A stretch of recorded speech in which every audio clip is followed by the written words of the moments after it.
These Raiders were more feared than legends. They were nightmares on the field. The Raiders are known for their silver and black mystique, but behind the colors and the swagger stand men who turned football into a battlefield. Some were praised as heroes, others were branded villains, yet all of them carried a dangerous edge that set them apart from the rest. In this video, we pull back the curtain on the Raiders' most dangerous players, not just the ones who made highlight reels, but the ones who terrified opponents, broke rules, and shaped the very identity of the franchise. You'll hear stories of brutal hits that changed careers, players who carried reputations so dark the league was forced to rewrite its rules, and off-field lives that were just as wild as their on-field personas. These are stories many fans have never heard. Some are hidden in the shadow of controversy. Others live in whispers told by former teammates and rivals. By the end of this video, you'll understand why the Raiders became football's ultimate outlaws. Feared, hated, but always unforgettable. So stay with us until the very end, because the deeper we go, the more shocking the truths become. Welcome to History of Raiders.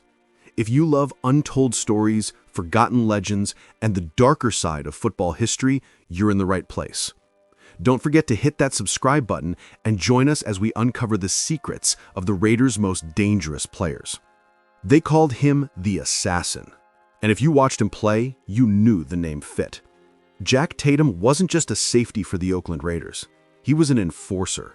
Every snap, every hit carried an edge of violence that made opponents second-guess stepping into his territory. Tatum entered the NFL in 1971, and almost immediately he carved out a reputation as one of the league's most feared players. At just over 6 feet tall and around 200 pounds, he wasn't the biggest man on the field, but the way he delivered hits made him feel larger than life. Quarterbacks knew that throwing across the middle could mean disaster. Wide receivers understood that if they stretched too far for a catch, Tatum would be waiting, ready to make them pay. The moment that cemented his legend and his notoriety came in a 1978 preseason game. New England Patriots receiver Darryl Stingley ran a crossing route. Tatum met him with a crushing blow. Stingley collapsed to the turf and never got up. The hit left him paralyzed from the chest down. It was one of the most haunting moments in NFL history. Tatum never apologized, insisting it was part of the game. That stance only deepened the fear that surrounded his name. But Tatum's story isn't only about one play. He was a cornerstone of the Raiders' infamous secondary, the group known as the Soul Patrol. Alongside George Atkinson, Skip Thomas, and Willie Brown, Tatum turned Oakland's defensive backfield into a nightmare for offenses. They didn't just defend passes, they punished receivers. Their style blurred the line between football and combat, and Tatum was the sharpest weapon in that arsenal. He thrived in an era when football was raw, brutal, and less restricted by today's safety rules. Shoulder pads cracked, helmets clashed, and Tatum delivered blows that echoed across the stadium. His presence changed the psychology of the game. Opponents weren't just playing against the Raiders, they were surviving them. Many receivers admitted they hesitated, pulled back, or lost focus because of the threat of Tatum's hits. That mental edge gave the Raiders an advantage that couldn't be measured on a stat sheet. Beyond intimidation, Tatum was also a playmaker. Over his career, he recorded dozens of interceptions and helped lead the Raiders to multiple playoff appearances, including a Super Bowl victory in 1977. But it wasn't the numbers that made him unforgettable. It was the way he played. Every collision carried a message. If you step into his zone, you'll pay a price. Tatum embodied the Raiders' outlaw identity. Ruthless, fearless, relentless. He didn't just play defense. He defined an era when violence was celebrated as part of the game, and danger was the mark of respect. Ben Davidson was not your ordinary defensive lineman. Standing at 6 feet 8 inches tall with a thick black mustache curled into sharp handlebars, he looked more like a villain from a Western movie than a football player. And in many ways, that's exactly what he became, the villain of the NFL. On the field, Davidson built a reputation for hits that came late, hard, and often brutal. He was a pass rusher who believed the whistle was only a suggestion. Opposing quarterbacks dreaded facing him because even when the play was over, Davidson wasn't. He'd keep coming, his giant frame crashing down with no apology. It was intimidation by design, and Davidson embraced it fully. The moment that cemented his legend and his notoriety came in 1970 during a game against the Kansas City Chiefs. Quarterback Len Dawson had already thrown a pass and was standing casually on the field when Davidson stormed in and delivered a vicious hit, slamming him into the ground. What followed was chaos. Dawson's teammates rushed to defend him. A brawl broke out between the Raiders and the Chiefs, fists flying as the crowd roared. That single play didn't just create bad blood, it changed the game itself. The NFL had to step in. The league wrote a new rule, making personal fouls after the whistle more costly, handing automatic first downs to the offense. Fans and players began calling it the Davidson rule. It was a rare case where one man's style of play forced the league to rewrite its laws. But here's the thing, Davidson loved it. He didn't shy away from the label of villain. He leaned into it with that outlaw mustache, menacing grin, and a reputation that followed him everywhere he went. Raiders owner Al Davis encouraged this edge, and Davidson became the perfect embodiment of the team's rough rebel spirit. He didn't just play for the Raiders, he became a symbol of them. Off the field, Davidson carried the same larger-than-life presence. He moved into acting, landing roles in commercials, films, and even TV shows where his intimidating look made him an easy pick for the role of the bad guy. Fans who remembered his on-field brutality now watched him play villains on screen. It was almost as if his football persona had bleeded perfectly into Hollywood. For Raiders fans, Davidson wasn't a dirty player. He was one of them. He was fearless, unapologetic, and willing to push boundaries. For opponents, he was a nightmare. And for the NFL, he was a problem that forced change. Marv Hubbard was not a man you wanted to meet head-on. He played fullback like it was a war. No hesitation, no fear, just raw power. When John Madden called him one of the toughest players I ever coached, he wasn't exaggerating. Hubbard embodied the Raiders' brand of football. Silver and black wasn't just a uniform, it was an attitude, and Hubbard wore it like armor. Standing 6 feet tall and built like a wrecking ball, Hubbard didn't dance around defenders, he ran through them. His runs were collisions, not plays. Defenders braced themselves, but it didn't matter. Hubbard lowered his shoulders, delivered the hit, and kept moving forward. In the 1970s, the NFL was already a tough league, but Hubbard stood out. He wasn't flashy. He wasn't the kind of player to rack up yards with speed. Instead, he punished defenses, one carry at a time. By the fourth quarter, safeties and linebackers were tired of the pain. That's when Hubbard did his best work. Fans loved him for it. In Oakland, toughness was celebrated, not hidden. Every time Hubbard plowed through a line, the crowd roared. He wasn't just gaining yards, he was sending a message. The Raiders would never back down. Hubbard's career took off in the early 1970s. In 1971, he rushed for over 800 yards, and the following year he topped 1,000. But stats only tell part of the story. What defined him was how he got those yards. He ran like each carry was personal, like the defender in front of him had insulted him, and the only answer was violence. Opponents knew it too. Defensive players admitted that Hubbard hurt more than most. Tackling him was like colliding with steel. Some even said they dreaded seeing his number in the backfield. He had a way of wearing people down, mentally and physically. By halftime, defenders were sore. By the end, they were broken. Madden loved that about him. The Raiders' offense in those years thrived on intimidation. Ken Stabler threw bombs. Fred Biletnikoff and Cliff Branch made big plays, but it was Hubbard who softened defenses. His bruising style forced opponents to respect the run, which opened the field for the passing game. But Hubbard wasn't just about brute force. He had surprising balance. He could stay on his feet after hits that would have dropped others. His legs never stopped churning. Even when 3 defenders hung onto him, Hubbard dragged them forward for extra yards. Coaches called it refusing to go down. Raiders fans called it Raider football. Off the field, Hubbard had a different side. He wasn't the kind of star that sought the spotlight. Quiet, straightforward, and loyal to his team, he fit perfectly in Oakland's culture. The Raiders weren't about polished superstars.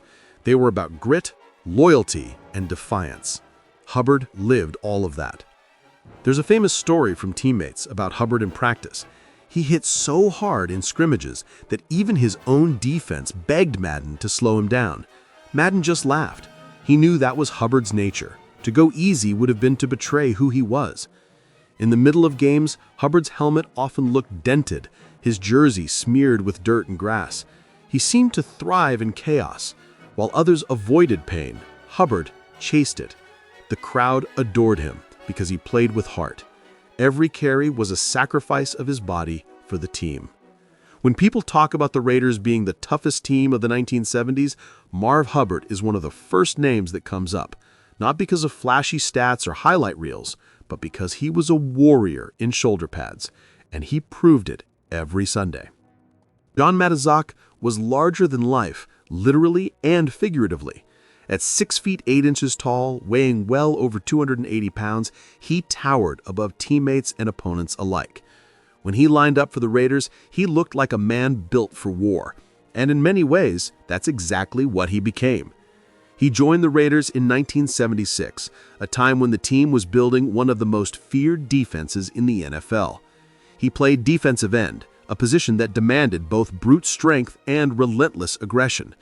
With him on the line, the Raiders earned a reputation for toughness that matched their outlaw image. He wasn't just another player, he was a weapon, and he helped carry the Raiders to 2 Super Bowl championships, cementing his place in the franchise's golden era. On the field, fans loved him.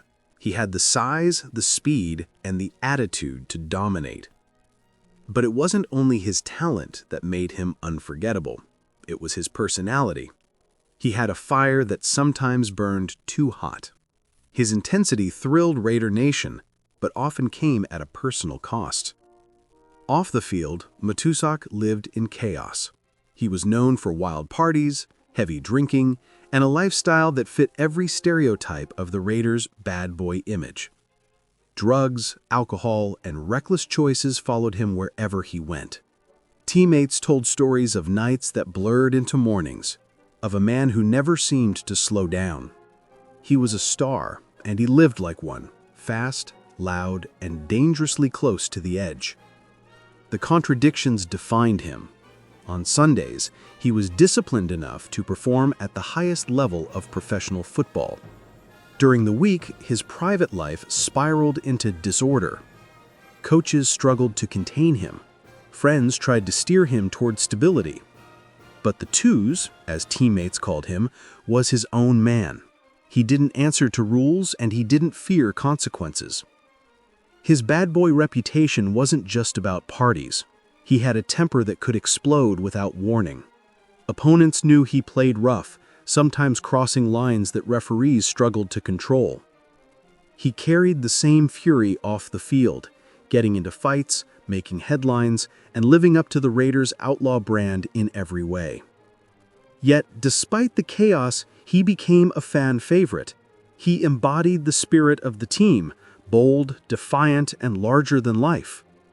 His personality made him a natural fit for the Raiders' image, and the public couldn't get enough of him. He even took his persona beyond football, stepping into Hollywood. Matuszak appeared in movies and television, most famously playing the character Sloth in the cult classic The Goonies. To audiences, he was both terrifying and lovable, a mirror of how football fans saw him.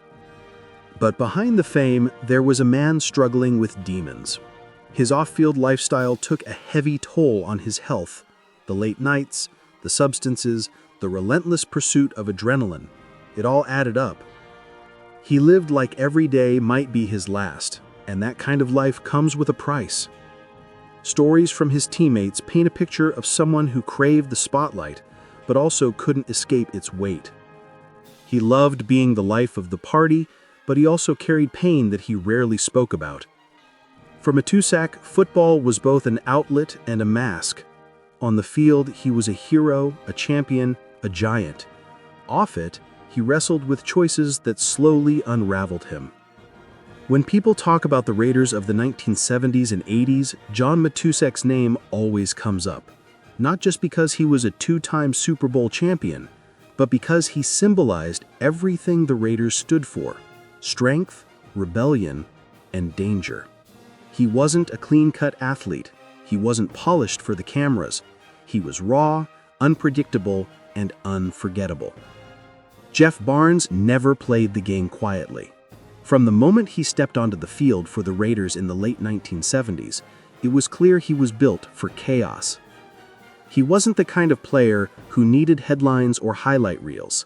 Instead, he carved out his reputation in the gritty, violent world of special teams, a place where careers could be made with one fearless hit. Barnes joined the Raiders in 1977 after a standout college career at Cal State Hayward. For many rookies, making a name in a team stacked with stars was nearly impossible. But Barnes found his path. He threw himself into special teams with reckless energy, hitting harder, running faster, and sacrificing his body on every play. The Raiders were already known as football's outlaws, but Barnes added another layer of intimidation. When opponents lined up for a kick return, they knew number 56 was coming, and they braced for the collision. Special teams is often overlooked in football. Fans cheer for touchdowns and interceptions, but the violent battles on kickoffs and punts rarely make the front page. Barnes thrived there. He treated every play as a test of toughness. His style wasn't polished, but it was effective. He sprinted full speed, crashed through blockers, and delivered crushing tackles that could swing momentum in a single instant. His fearlessness earned him respect inside the locker room. Teammates knew Barnes would never back down. Coaches knew they could count on him to set the tone. He wasn't just filling a role, he was redefining what it meant to be dangerous on special teams. Over the years, his consistency kept him in the lineup, while others came and went. Barnes stayed, season after season, bringing the same fire he showed as a rookie. The Raiders of the 1980s were built on toughness, and Barnes fit perfectly into that culture. He played in 2 Super Bowls, standing alongside legends, yet never trying to overshadow them. Instead, he brought the grit that glued the team together. On defense, he rotated as a linebacker, but on special teams, he was a force of nature, a player who could change the mood of a game with a single hit. Barnes played his entire 10-year NFL career with the Raiders, from 1977 to 1987. That kind of loyalty was rare, especially for a player who lived in the most violent corners of the game. Injuries were always a risk, pain was constant. Yet he endured, season after season, because toughness was all he knew. For Raider fans, Jeff Barnes wasn't just another name on the roster. He was a symbol of the team's identity, physical, fearless, and unafraid to do the dirty work. He wasn't chasing headlines, he was chasing hits. And he left a trail of battered opponents as proof. When most people think of the Raiders' most dangerous players, they picture violent hits, crushing tackles, and loud personalities. But sometimes danger comes in silence. And no Raider embodied that better than Cliff Branch. Branch didn't roar, he didn't boast, he didn't need to. All he needed was space, and in the blink of an eye, he was gone. Opponents called him the most dangerous player on the field, not because of brute force, but because of something more terrifying: speed. Cliff Branch was pure acceleration. The moment the ball snapped, defenders felt the panic. One misstep, one hesitation, and Branch was already downfield, waiting for the ball to drop into his hands. He wasn't flashy, he wasn't theatrical, he was surgical. Every route, every cut was sharp and exact. His speed wasn't just fast, it was record-breaking. In the early 1970s, Branch ran the 100 meters in world-class times. That track background turned him into the Raiders' secret weapon. Al Davis, the team's owner, loved vertical football. He wanted deep passes, quick strikes, explosive plays. Branch was built for that philosophy. Together, they changed how defenses had to prepare for the Raiders. Teammates often said that Branch was quiet off the field, but on the field, he was unstoppable. Hall of Fame cornerbacks who faced him admitted they dreaded the matchup. They knew that no matter how well they played, Branch's speed and precision could burn them at any moment. And more often than not, it did. He became a 3-time Super Bowl champion with the Raiders. He was named to multiple Pro Bowls. Yet, for years, his name stayed in the shadows of bigger personalities. Players like Fred Biletnikoff got the headlines, while Branch quietly dismantled defenses. But those who were there never forgot. They remembered the way he stretched the field, how he forced safeties to play deeper, and how he opened up the Raiders' entire offense just by being on the field. Even decades later, Raiders legends called him the fastest man they had ever seen in pads. What made him even more dangerous was his discipline. Speed alone can be beaten with strategy, but Branch combined that speed with perfect timing and flawless routes. He didn't just run past defenders, he outsmarted them, and then left them in the dust. For years, fans and former players pushed for his name to be honored in Canton, and in 2022, long after his passing, Cliff Branch was finally inducted into the Pro Football Hall of Fame. It was recognition that was overdue, but well-deserved. His legacy wasn't built on noise or bravado. It was built on silence, precision, and a deadly kind of speed that made him one of the most feared weapons in Raiders history. Bill Romanowski's name is still one of the most polarizing in football. By the time he joined the Oakland Raiders in 2002, he had already built a reputation across the league. Tough, relentless, and to many, flat-out dirty. Romanowski was not a young rookie looking for a chance. He was a seasoned veteran, a linebacker who had played more games than most could dream of. In fact, across his career, he appeared in 243 consecutive games, an incredible streak of durability that showed just how hard it was to keep him off the field. With the Raiders, he brought that same endurance, suiting up for 2 full seasons and starting every game. But what really made Romanowski stand out wasn't just his numbers. It was the way he played. He hit hard, often too hard. He was known for cheap shots, late tackles, and trash talk that cut as deep as his blows. On the field, he crossed the line more than once. In Denver, long before joining the Raiders, he had broken a teammate's eye socket in a practice fight. By the time he wore silver and black, that reputation followed him everywhere. Fans of the Raiders saw a player who fit their team's outlaw image perfectly. Romanowski didn't just play football. He embodied conflict. Every down was a chance to dominate, humiliate, or spark a brawl. Opponents despised lining up against him because they knew he wouldn't back off, not even after the whistle.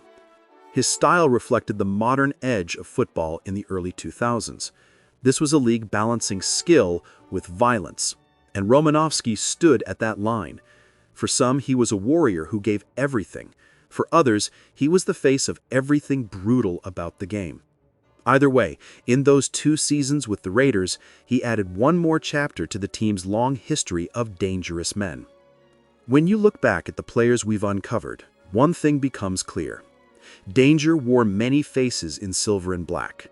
Some men brought fear with bone-crushing hits. Others rewrote the rulebook through reckless tackles and late blows. A few terrified rivals not only with their strength, but with the chaos they carried into their lives off the field.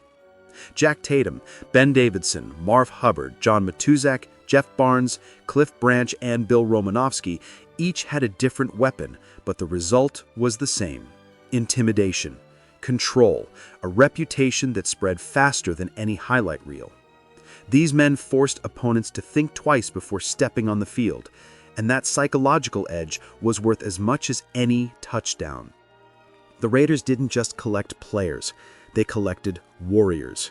Men who didn't care about being liked, only about being feared. That was the culture Al Davis built. Just win, baby. And it thrived on personalities who blurred the line between legend and menace. They gave the team its outlaw soul, They made the Raiders a franchise that lived in the shadows, daring others to challenge them. What makes their story so powerful today is not just the violence, but the identity it created. The Raiders didn't become a football team. They became a myth, symbols of rebellion, grit, and danger. Every tackle, every stare down, every broken rule added to the legend. And that legend still echoes. These men weren't polished heroes. They weren't safe or clean or predictable. They were Raiders. Raiders who carried danger like armor. Raiders who played with fire and left opponents burned. They weren't just Raiders of the turf. They were legends drenched in fear.